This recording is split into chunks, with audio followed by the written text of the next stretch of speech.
அன்பர்களே, கல்வாரி பயணம் ஆண்டவர் இயேசுவுக்கு எப்படி இருந்தது என்று அவர் வாய்மொழியாக ஒரு செய்யுளை இறையடியார் வீரமாமுனிவர் இன்று நமக்கு தருகின்றார். கொடிய வேதனைகளை அனுபவித்து அவர் செல்கிறார் என்று பார்க்கிறோம். அதை உணர்கிற நாம் இவ்வளவு வேதனைக்கும் நாம் தாம் காரணம் என்று உணர்ந்து கொண்டோம் என்று சொன்னால் பாவ வாழ்க்கையிலிருந்து விடுதலை பெறுவோம். படி அது ஓர் தனிக்கோல் ஓச்சி பாரலாம் தாங்கு நானே நெடியதோர் சிலுவை தாங்கி நீசருள் நீசன் என்ன கடியதோர் வஞ்சர் நிந்தை கான்று அடித்து உதைப்ப வீழ்ந்து கொடியதோர் தடத்து உயர்ந்த குன்று மேல் அரிதின் சென்றேன் என்று உத்தான படலத்திலே கூறுவதை பார்க்கிறோம். இதன் பொருள் என்ன?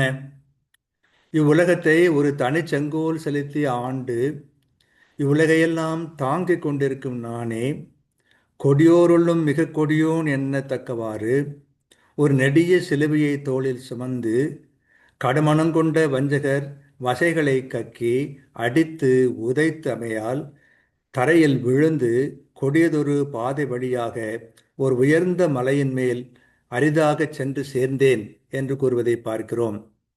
தெளிவாக சொல்வதென்றால், ஒப்பற்ற செங்கோல் வேந்தன் நான், உலகமெல்லாம் தாங்குபவன். கொடியோர் எனது தோள் மீது சிலுவையை சுமத்தினர், வசை பாடினர், அடித்தனர், உதைத்தனர், தரையில் வீழ்ந்த என்னை தாக்கினர், கொடியோருள் கொடியோனாய் நடத்தினர். இவ்வாறு நான் ஒரு குன்றை அடைந்தேன். படையதோர் தனிக்கோலோச்சு பாரலாம் தாங்கு நானே நெடியதோர் சிலுவை தாங்கி நீசருள் நீசன் என்ன கடையதோர் வஞ்சர் நிந்தை கான் தடித்து உதைப்பு வீழ்ந்து கொடியதோர் தடத்து உயர்ந்த குன்று மேல் அதில் சென்றேன் என்று கூறுவதை பார்க்கிறோம். ஆண்டவர் இயேசுவே கூறுவதாக இந்த செயலை அமைத்திருக்கின்றார்.